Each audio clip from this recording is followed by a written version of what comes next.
находимся на горнолыжной базе «Орловка», Чуйская область. Здесь с 18 по 22 января проходят международные соревнования лыжного спорта ФИС. Проводит их Федерация лыжного спорта Кыргызстана под эгидой Международной федерации. В соревнованиях участвуют спортсмены из 4 стран – Казахстана, Таджикистана, Узбекистана и Кыргызстана. И сейчас мы возьмем комментарии. Вчера уже был первый день соревнований. Откуда вы, из какой страны, как вас зовут? Здравствуйте, меня зовут Ольга, я представляю Кыргызстан. Отлично, наша соотечественница. Как прошел первый день соревнований? Я уже, по-моему, если не ошибаюсь, вы сегодня уже сделали Да, уже спуск. первая попытка прошла. Вчера был отличный старт. Планы какие? Получилось занять 4 место, немножко не хватило до пьедестала, но ничего. Сегодня будем стараться лучше. Соревнования проводятся по стандартам ФИС. Это существуют такие правила в горнолыжном спорте, которые спортсмены должны придерживаться. Ну, допустим, участвуют в соревнованиях дети старше 16 лет, младше никак, это тоже одно из правил.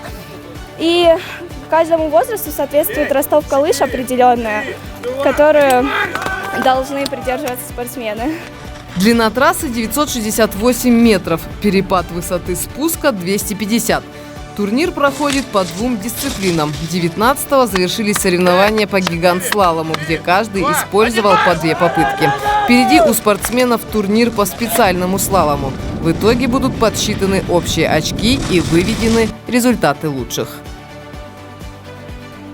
В связи с погодными условиями в Кыргызстане, а конкретно потепление и плюсовая температура, спортсмены начали свои заезды намного раньше, чем обычно, потому что когда начинает подниматься солнце, гора начинает таять. И мы с первых уст сейчас узнаем, влияет ли это как-то на спуск по трассе.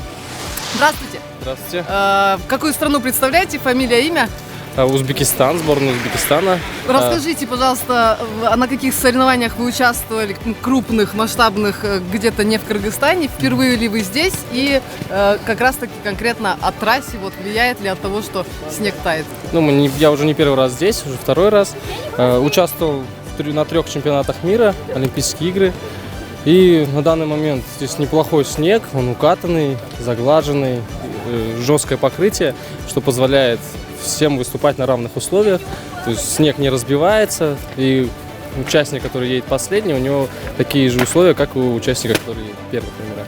У нас была возможность неделю, 4 дня постоять на лыжах, познакомиться с горкой. Горка интересная, такая, скажем, маленько коротковата, снега не хватает. Хоть и на второй день приезда у нас выпал снег, но он натуральный, нам нужен искусственный, да, то есть тут тепло.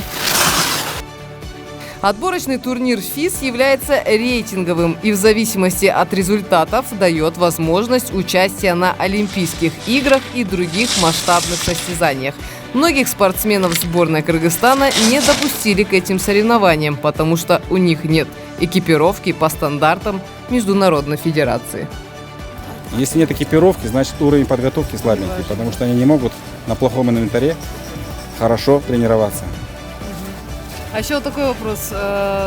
Это только единственное место, где могут проводиться такие уровня международного? На сегодняшний день только в Орловке можно проводить. Но еще можно проводить в Скитатыре. Такая есть лыжная база, но там еще со снижением до конца не решено. Как будет там снижение, то и мы там тоже будем проводить такого уровня. Медали разыгрываются среди мужчин и женщин старше 16 лет. Всего более 30 участников. Призовые места, к сожалению, пока что у спортсменов из Узбекистана и Казахстана. Мария Иванова, Автандиль Абдыкадыр Улу, Кыргыз Спорт ТВ.